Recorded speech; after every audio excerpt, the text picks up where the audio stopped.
Hola, ¿qué tal amigos de YouTube? Muy buenos días, muy buenas tardes o muy buenas noches tengan todos ustedes, no importa el lugar del planeta donde estén viendo este video. El día de hoy vamos a hablar sobre la biosíntesis de los nucleótidos de purina. Así que vamos con la introducción y adelante.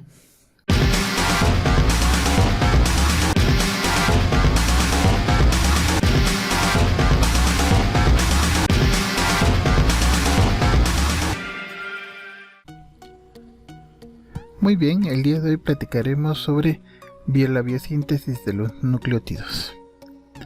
Los nucleótidos son un grupo de moléculas que normalmente se encuentran participando en los procesos de transmisión y expresión de la información genética. Existen dos tipos principales de nucleótidos, los que son de ácido ribonucleico, que son el RNA o ARN, y el ácido desoxirribonucleico, conocido como DNA o ADN.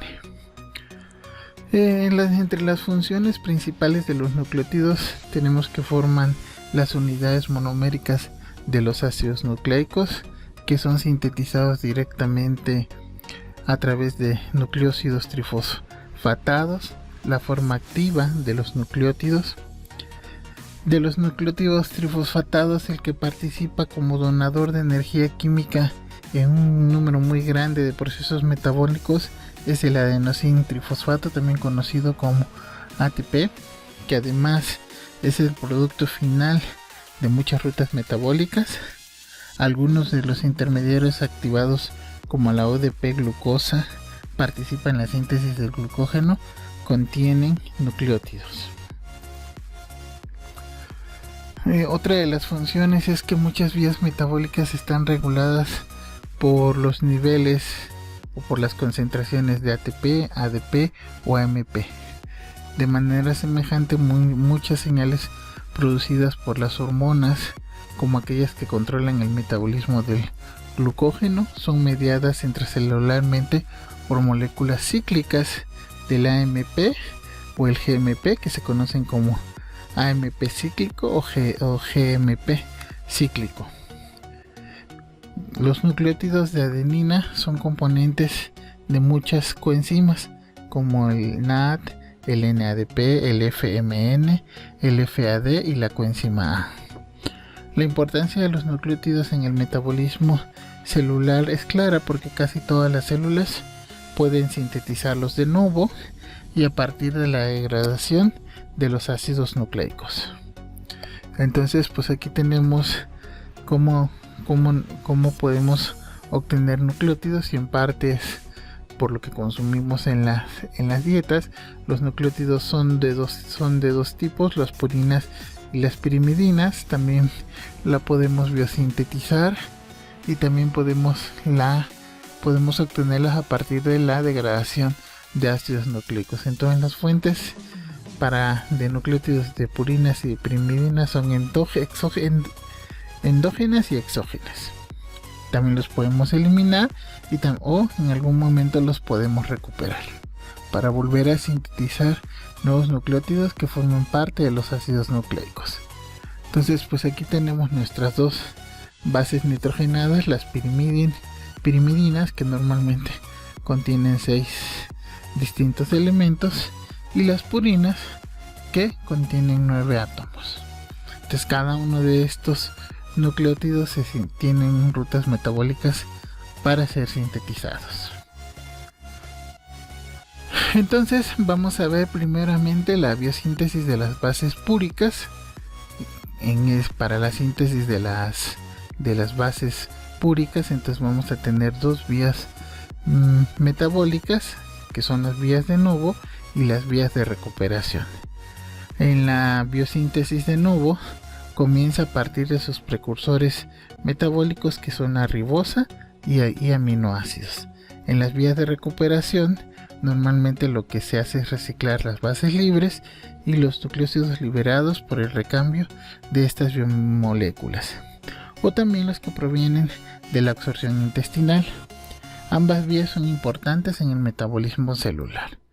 Entonces, vamos a ver la biosíntesis de nucleótidos de purina. la síntesis de nuevo y vamos a ver algunas de las características. El anillo de la purina normalmente se forma por la unión de varios precursores. Entonces la glicina va a suministrarnos o aportarnos los carbonos 4, los carbonos 5 y el nitrógeno número 7. El átomo del nitrógeno número 1 viene del aspartato. Los dos átomos de nitrógeno que se encuentran en posición 3 y en posición 9 provienen del grupo amida de la cadena lateral de la glutamina. Los derivados activados del tetrahidrofolato nos van a proporcionar el carbono 2 y el carbono 8, mientras que el dióxido de carbono es la fuente del carbono número 6. Entonces la parte de la ribosa de fosfato de los nucleótidos de purina y la pirimidina procede del 5-fosforibosil 1-pirofosfato, también conocido como PRPP. También es un intermediario en la biosíntesis del triptófano. Para que formemos este PRPP o 5-fosforibosil pirofosfato se realiza a partir de ATP y de la ribosa 5-fosfato, la cual, como ustedes deben de recordar, se forma por la vía de las pentosas de fosfato. La enzima que cataliza esta reacción se conoce como PRPP sintetasa y cataliza la transferencia del grupo pirofosfilo del ATP al carbono 1 de la ribosa 5-fosfato. Y entonces aquí tenemos un nucleótido de purina, y aquí tenemos como cada uno de sus átomos y quienes los donan. Entonces aquí tenemos las glutaminas, acá tenemos el aspartato, el tetrahidrofolato, el CO2, la glicina y otra vez el tetrahidrofolato. Entonces vamos a ver cómo se van uniendo cada uno de estos átomos en las distintas rutas, en la ruta metabólica que los va a sintetizar. Como ya habíamos visto, la primera parte es la formación del 5-fosforibosil 1-pirofosfato. Entonces aquí tenemos a la ribosa fosfato, tenemos a la PRPP sintetasa. Obviamente necesitamos utilizar una molécula de ATP. Y como producto de la reacción va a salir AMP. Acá tenemos entonces el producto, que es el 5. Aquí está, que tiene un grupo fosfato. Obviamente este proviene ya de la propia ribosa. Y entonces aquí tenemos el pirofosfato que se ha unido a la posición número 1. Este es el primer paso en la biosíntesis de los nucleótidos de purina. Y este también es un paso limitante, o la parte donde vamos a controlar esta vía de biosíntesis. Como dice aquí, el paso determinante o comprometido inicial de la síntesis de purinas es desplazamiento del pirofosfato por amonio para formar 5-fosforibosil 1-amina. La reacción es catalizada por la glutamina fosforibosil amidotransferasa. Entonces la unión del primer átomo de nitrógeno a este compuesto de fosfato es el paso limitante. Podemos decir que la glutamina fosforibosil aminotransferasa es la enzima reguladora de la biosíntesis de los nucleótidos de purina. Y aquí, obviamente, para que se lleve a cabo esta transferencia, el pirofosfato se tiene que hidrolizar. Entonces aquí tenemos nuestra ribosa. Aquí tenemos el grupo pirofosfato. Se agrega la glutamina. Entonces tenemos la glutamina fosforibosil aminotransferasa, que nos va a transferir el grupo amino a la primera. Aquí lo tenemos. Y obviamente vamos a hidrolizar el pirofosfato para poder desplazar y para poder dar la energía para que se forme este enlace. Entonces el resultado es el 5-fosforibosil beta de ribosilamina. Muy bien, entonces En la segunda reacción vamos a tener la participación de una glicina, vamos a tener la participación de ATP y nos vamos a liberar ADP más fósforo para darnos este compuesto que se llama glicinamida ribonucleótido o GAR. Entonces, ¿qué tenemos acá? El grupo carboxilato de una glicina es activado por fosforilación y luego ligado al grupo amino, otra vez por la fosforribosilamina. Aquí vamos a tener un nuevo enlace amina y el grupo amino de la glicina actuará como nucleófilo para el siguiente paso. Y es lo que tenemos acá. Entonces este es el grupo carboxilo que necesita ser fosforilado para poder unirse a este nitrógeno. En el siguiente paso vamos a tener un formato que viene del tetrahidrofolato, que se va a añadir al grupo amino para formar el formilglicinamida ribonucleótido o FAGAR. En algunos organismos se requieren de dos enzimas para que se lleve a este paso. Una va a transferir el grupo formilo desde el nitrógeno 10 del formil tetrahidrofolato. La otra enzima va a activar el formato como formilfosfato y este se va a añadir directamente al grupo amino de la glicina. Entonces aquí tenemos esta reacción. Aquí tenemos nuestro sustrato. Este es el tetrahidrofolato. De aquí vamos a agarrar un grupo formilo que se encuentra en la posición número 10. Va a salir el tetrahidrofolato y vamos a agregar un átomo de carbono a este nitrógeno de la glicina.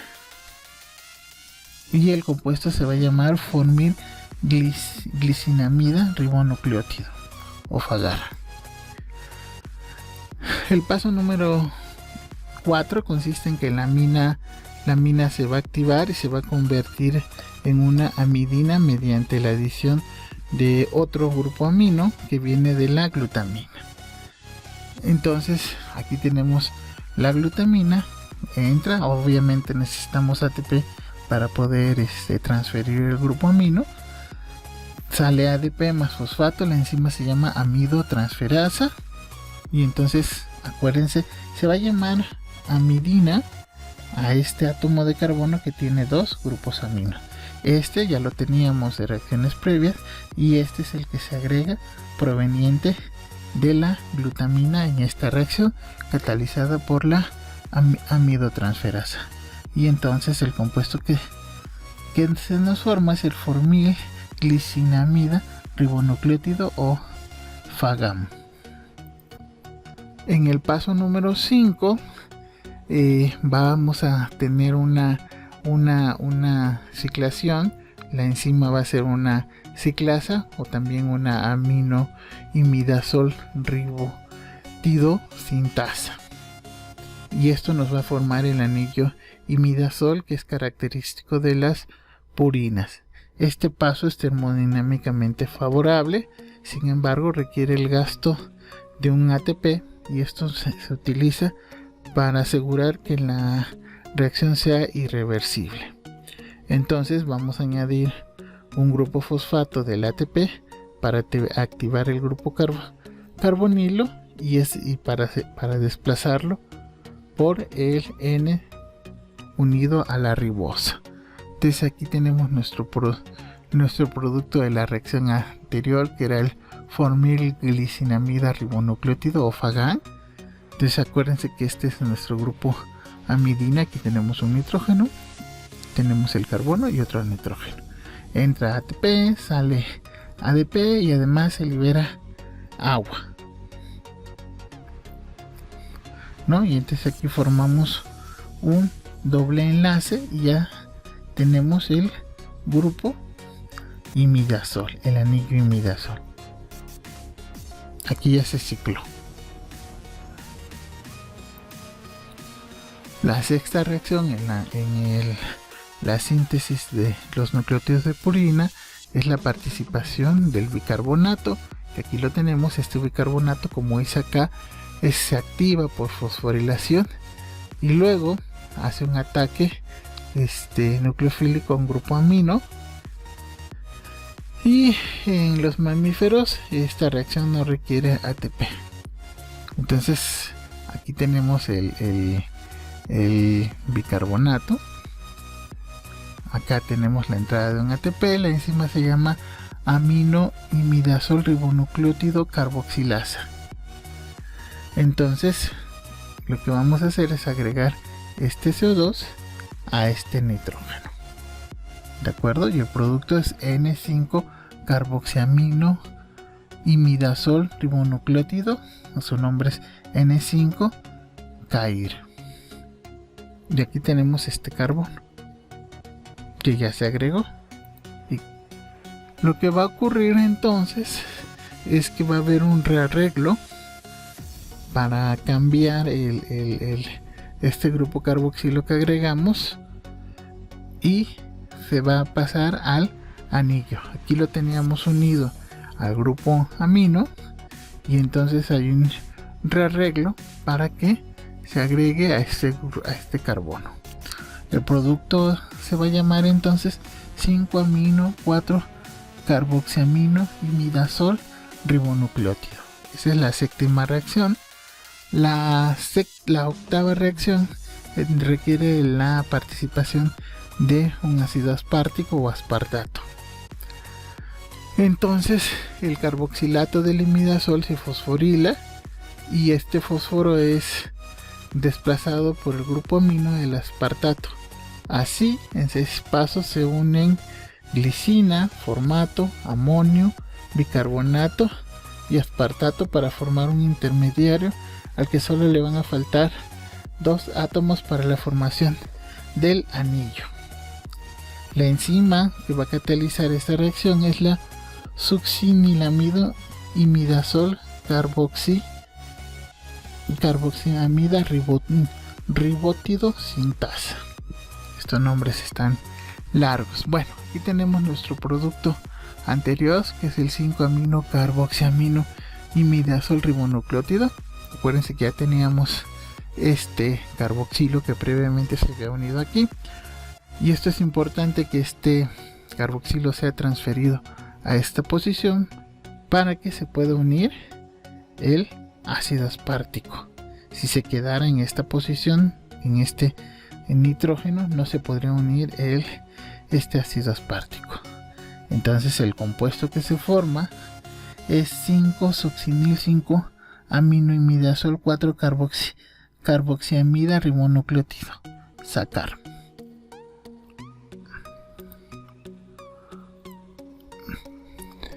Entonces lo que vamos a hacer es eliminar una parte del ácido aspartico, y normalmente se va a eliminar el fumarato, que esto va a dejar otro grupo de nitrógeno unido al anillo imidazólico. Este paso es muy parecido a la conversión de la citrulina en arginina en el ciclo de la urea, y las enzimas son homólogas. Entonces aquí tenemos la enzima que va a catalizar esta reacción, se llama adenil succinatoliasa, y la tenemos, y lo único que va a hacer es eliminarnos el fumarato, y aquí nos va a dejar otro grupo amino, y entonces el compuesto se va a llamar 5-aminoimidazol 4-carboxiamida ribonucleótido, ACAR.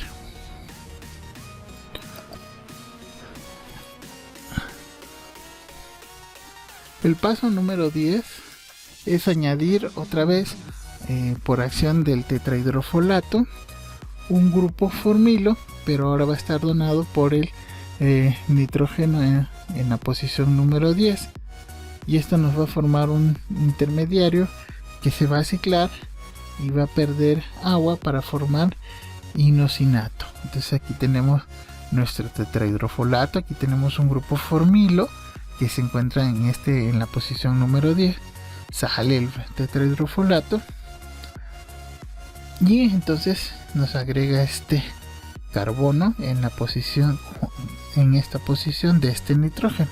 Entonces ya lo único que hace falta es ciclar este anillo, y aquí ya lo tenemos. Entonces la ciclación está dada por una IMP ciclohidrolasa, y esto nos va a formar inosinato o IMP, y aquí ya lo tenemos completito. Aquí ya tenemos nuestro precursor de los nucleótidos de purina.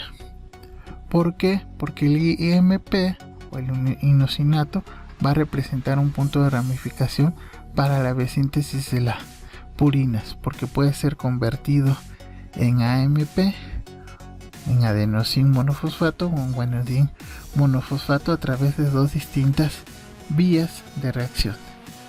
La primera va a conducir a AMP y va a requerir energía en forma de GTP. La que lleva a guanidín monofosfato requiere energía en forma de ATP. Y entonces pues aquí tenemos nuestras reacciones.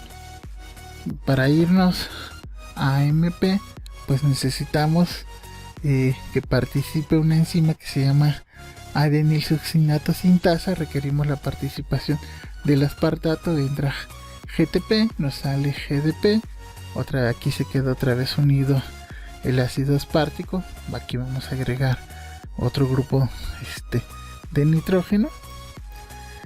Tenemos otra vez la participación de la adenilsuccinatoliasa y se libera el fumarato, y aquí nos dejó este grupo amino, y ya tenemos el AMP monofosfato, el adenosín monofosfato. Si ahora nos queremos ir al GMP, entonces necesitamos la participación de una deshidrogenasa. Entra NAT oxidado, entra agua, sale NAC reducido. Luego nos va a quedar este oxígeno libre, ¿no?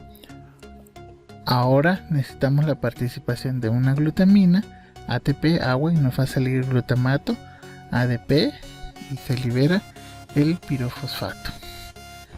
Y entonces es así como se forma el GMP. Acá tenemos entonces el grupo amino, ¿no? Entonces necesitamos primero deshidrogenar en esta posición. Nos va a quedar aquí el oxígeno, que va a ser sustrato para el grupo amino proveniente de la glutamina, y entonces aquí ya tenemos nuestro guanidín monofosfato. Y es así como se sintetizan estas dos bases púricas, el AMP y el GMP. Entonces el gasto energético total de la síntesis de nuevo de las purinas a partir de la ribosa 5-fosfato son 8 y 9 ATPs para la síntesis de cada uno de los nucleótidos monofosfatos púricos, debiendo gastarse otras 2 moléculas de ATP para la biosíntesis de los nucleótidos trifosfatados. Esto da una pauta de la importancia de las vías de recuperación o salvamento que posee la célula a fin de economizar la energía celular. La síntesis entonces de los nucleótidos lleva un gasto enorme de energía. Vamos a ver la vía de salvamento de las purinas. Muchas células tienen un recambio activo de muchos de los ácidos nucleicos, particularmente de algunos tipos de RNAs. A partir de este proceso se liberan adenina, guanina e hiposantina, que a diferencia de la guanina carece del grupo amino en la posición número 2. Estas purinas libres son recuperadas para formar sus nucleótidos correspondientes a través de vías de salvamento, a diferencia de la síntesis de nuevo, que es prácticamente idéntica en todas las células. Las vías de salvamento son diversas. En los mamíferos, las purinas son salvadas principalmente por medio de 2 enzimas, la adenina fosforribosil transferasa APRT para formar AMP a través de la transferencia de adenina al fosforribosil pirofosfato con la liberación de pirofosfato, y es lo que tenemos aquí. adenina más PRPP nos da AMP más pirofosfato. Y la otra enzima es la hiposantina guanina fosforribosil transferasa, HGPRT, que cataliza la reacción análoga tanto para hipoxantina como para guanina. Entonces esta enzima hiposantina guanina fosforribosil transferasa tiene como sustrato la hiposantina o la guanina. Otra vez requiere el PRPP, nos va a dar el IMP más pirofosfato, o nos da el GMP más pirofosfato. Si es hiposantina nos va a dar IMP, si es guanina nos va a dar el GMP. Y aquí tenemos cómo se llevan a cabo estas reacciones. Aquí tenemos la aparición del aspartato, el GTP, el GDP, y aquí tenemos la formación del adenil succinato. Y el adenil succinato otra vez libera fumarato, y aquí tenemos el AMP. Cuando tenemos el inosinato, tenemos la participación de agua en NAD oxidado, NAD reducido, y tenemos la xantina. La xantina, entonces participa la glutamina, ATP más ATP, y nos va a dar el GMP. Bueno, finalmente vamos a ver qué ocurre cuando hay una deficiencia en la enzima hiposantina guanidina fosforribosil transferasa. Esto se conoce como síndrome de Lesch-Nyhan. Esto es un defecto genético ligado al sexo masculino, y esto ocasiona una excesiva producción de ácido úrico. El ácido úrico es el producto de la degradación de las purinas, lo cual causa anormalidades neurológicas, retardo mental, un comportamiento autodestructivo y agresivo, además de la automutilación. La acumulación de PRPP incrementa la síntesis de purina, favorece la degradación de este exceso, ocasionando el incremento de ácido úrico. Muy bien, y así es como hemos terminado la síntesis de los nucleótidos de purina. Si has llegado al final del video y no te has suscrito al canal, te invito a que te suscribas. No olvides activar la campana para que estés al pendiente de los nuevos videos que se suben al canal. También te invito a que, si te gustó el contenido, lo compartas. Y no me queda más que darte las gracias por tu atención, y hasta la próxima.